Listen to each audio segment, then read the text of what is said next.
दोस्तों नमस्कार। आज मैं आपको राजा परीक्षित की कथा सुना रहा हूँ, जो महाभारत के समय के बाद की है जी।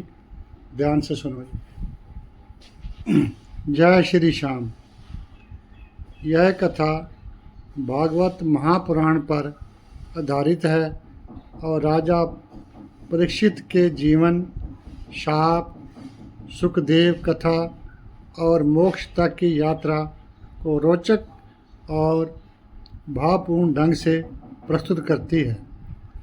आज हम सुनेंगे उस महान राजा की कथा कहानी जिसने जन्म लिया महाभारत के अर्जुन के वंश में, जिसे भगवान श्री कृष्ण ने स्वयं अपने चक्कर से मारा नहीं बल्कि जीवन दान दिया। वह थे राजा परीक्षित। तो आइए जानते हैं इस अद्भुत और भावुक कथा के बारे में। राजा परीक्षित पांडवों के वंशज थे। जब अश्वत्थामा ने उत्तरा के गर्भ में ब्रह्मास्त्र चलाया था, भगवान कृष्ण ने गर्भस्थ शिशु की रक्षा की थी, इसलिए उनका नाम पड़ा परीक्षित, अर्थात जिसकी परीक्षा हो चुकी हो। पांडवों के स्वर्गारोहण के बाद परीक्षित ने राजगद्दी संभाली। वे एक धर्मनिष्ठ, न्यायप्रिय और भागवत भक्त राजा थे। उन्होंने संपूर्ण भारतवर्ष में धर्म की स्थापना की। एक बार उन्होंने पृथ्वी के भ्रमण के दौरान देखा कि कलयुग का प्रभाव धीरे धीरे बढ़ रहा है। राजा परीक्षित, हे धर्म, तुम लंगड़े क्यों हो गए हो? हे पृथ्वी, तुम उदास क्यों हो? धरती माँ, राजन, मैं कलयुग के प्रभाव से पीड़ित हूँ। अधर्म बढ़ रहा है। एक बार राजा थके हुए और प्यासे थे और एक ऋषि के आश्रम में गए। ऋषि ध्यानमग्न थे। उत्तर न मिला तो राजा परीक्षित ने क्रोधित होकर एक मरा हुआ सांप उनके गले में डाल दिया।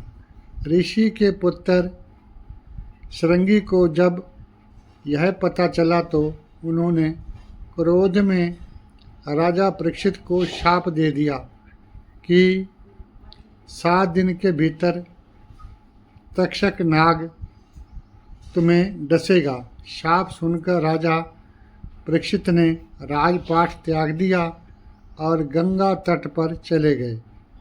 उन्होंने 7 दिनों तक भोजन जल त्याग दिया और कहा कि अब मैं केवल भगवत कथा ही सुनूंगा। सुखदेव जी महाराज वहाँ आए और उन्होंने श्रीमद्भागवत की कथा राजा को सुनाई।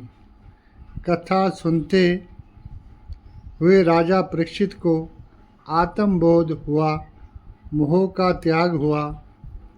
7वें दिन तक्षण नाग आया, ब्राह्मण का रूप लेकर किले में प्रवेश किया।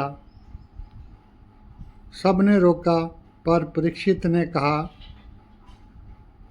मरण निश्चित है।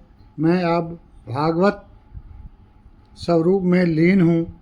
मौत मुझे डरा नहीं सकती।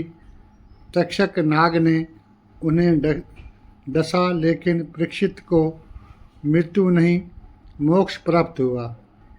ये थी राजा परीक्षित की कथा। जय श्री श्याम। इस कथा से हमें ये शिक्षा मिलती है जी। राजा परीक्षित की यह कथा हमें सिखाती है कि क्रोध में लिया गया निर्णय विनाश ला सकता है। भगवत कथा से बड़ा कोई आश्रय नहीं। मृत्यु का भय केवल शरीर का है, आत्मा का नहीं। आत्मा अमर है। कलयुग में केवल श्री हरि का नाम ही रक्षा करेगा।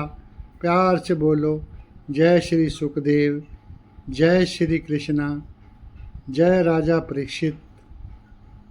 भक्तों, यदि यह कथा आपके मन को छू गई हो तो कृपया बीकाजी भक्ति ऑफिशियल चैनल को ज़रूर सब्सक्राइब करने का कष्ट करें।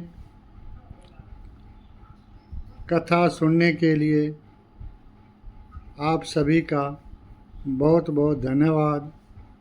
जय श्री श्याम, जय श्री कृष्णा, जय श्री श्याम, जय श्री कृष्णा, जय श्री श्याम, जय श्री कृष्णा, जय श्री श्याम, जय श्री कृष्णा, जय श्री श्याम, जय श्री कृष्ण।